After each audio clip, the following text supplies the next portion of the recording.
In this video, we are going to see that if we have the messed up data and we have managed to clean it by separating the first and last name out of the data, but we still have a lot of blank rows. So how we can delete this not one by one, but together in a single formula or with a single technique. So how we can do that, let's see. But before that, you have already noticed my training pattern up till this point that we are just working on our data. We see different problems, we solve that problems, and that's how we learn the software. And after that, we will start our new project and we will see a couple of advanced projects as well, where we will learn the functions just in the same way. We face the problem and we solve the problem.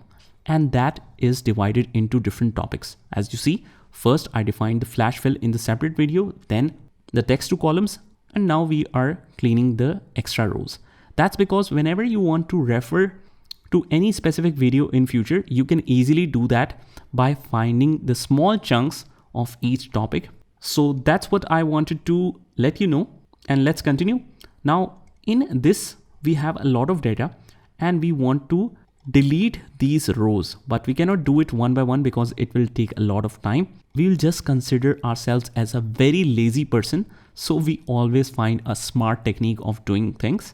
What we want to do is we want to just select all data, and let's say that we are lazy enough that we don't even want to select the other columns. I just selected the first column as a sample, and that's pretty much it. Just click on Control G on your keyboard, and then we see this special reference here where it asks, what do you want to select here? I just want to select the blanks and click OK. You will notice that it has selected all the blanks. Now guys, it's very important. Don't click anywhere else because otherwise it will clear the selection like this. So let's do it again.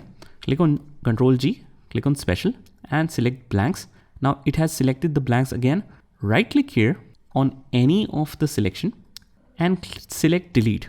It will ask you, what do you want to do? Do you want to shift the cells up? But we don't want to shift the cells up. We want to clear this entire row, so that not only this data pushes up, but also the first name and last name contains the spaces as well. So it is complete blank row that we want to remove. So I'll select here entire row and click OK. And this is how you can clean the data just by using a simple functions of the special function in the go to option. Just try this by yourself and I'll see you in the next one.